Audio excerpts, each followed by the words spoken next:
Good morning बंधुरा सबाई के स्वागतम। आशा करी सकलेई भालो आछो, आमिओ भालो आछि। आज के जेहेतु शनिवार निरामिष ताई आज के आमी काँठालेर तरकारी करब निरामिष करे। এইভাবে আমি কাঁঠালটা রান্না করব।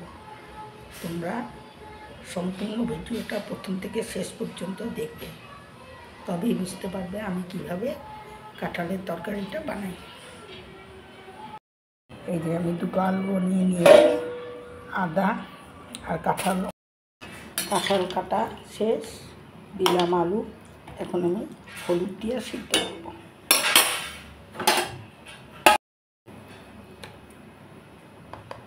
দিয়ে দিলাম সামান্য পরিমাণে লবণ আর সামান্য হলুদ গুঁড়া।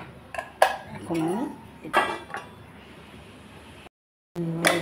কাঁঠাল সিদ্ধ। এখন আমি দিয়ে দিলাম সরষের তেল,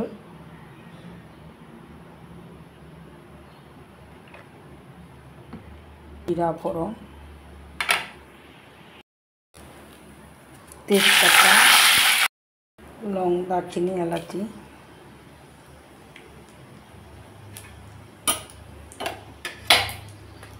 এখন দিব কাঁঠাল, দিয়ে দিলাম আলু কাঁঠাল,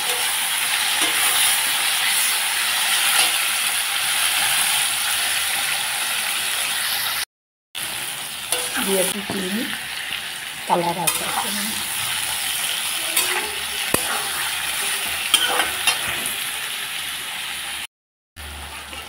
দিয়ে দিচ্ছি হলুদ গুঁড়া, তার মতো লবণ,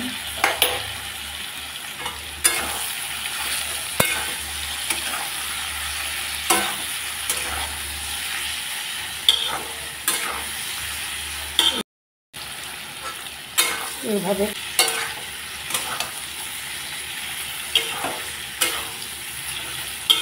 ভিডিওটা সবাই দেখবা প্রথম থেকে শেষ পর্যন্ত, আর একটা লাইক করে দিবা।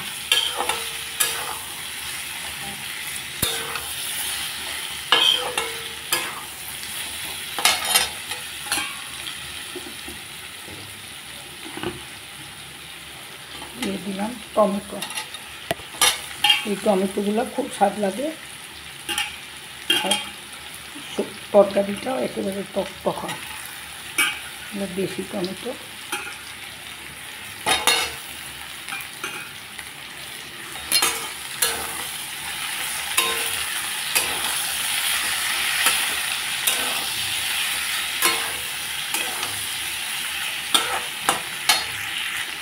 এখন ভাজা ভাজা হলে মশলা দিব। আবার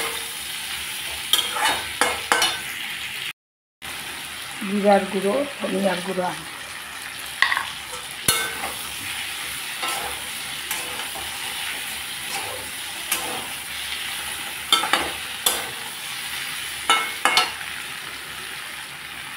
কাশ্মীরি লঙ্কার গুঁড়া,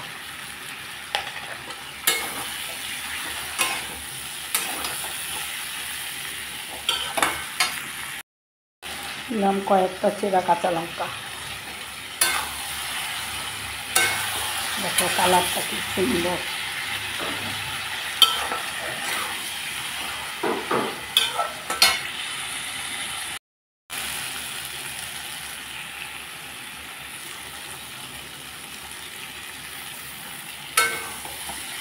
আদা কুচি,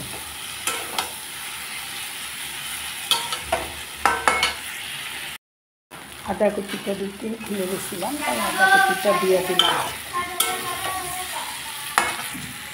ভাজা ভাজা হয়ে গেছে, এখন আমি দিব জল। বেশি জল দিব না, মাখা মাখা।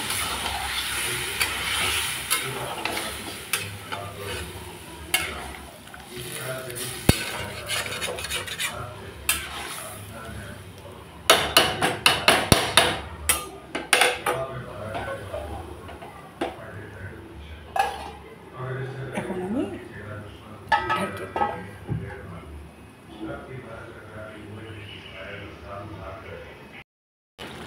কাঁঠালের তরকারি প্রায় হয়ে গেছে।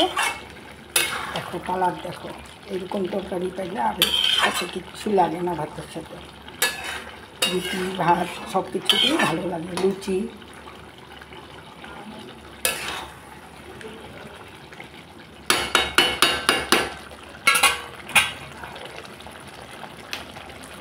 একটু ঘি,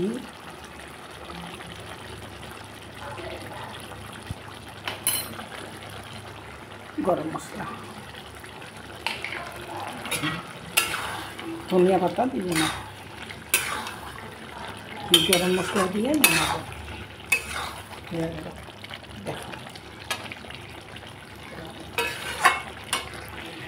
এই যে দেখো কাঁঠালের তরকারি হয়ে গেল, কি সুন্দর রং, আর সব সিদ্ধ হয়ে গেছে। এই যে আলুও সিদ্ধ হচ্ছে।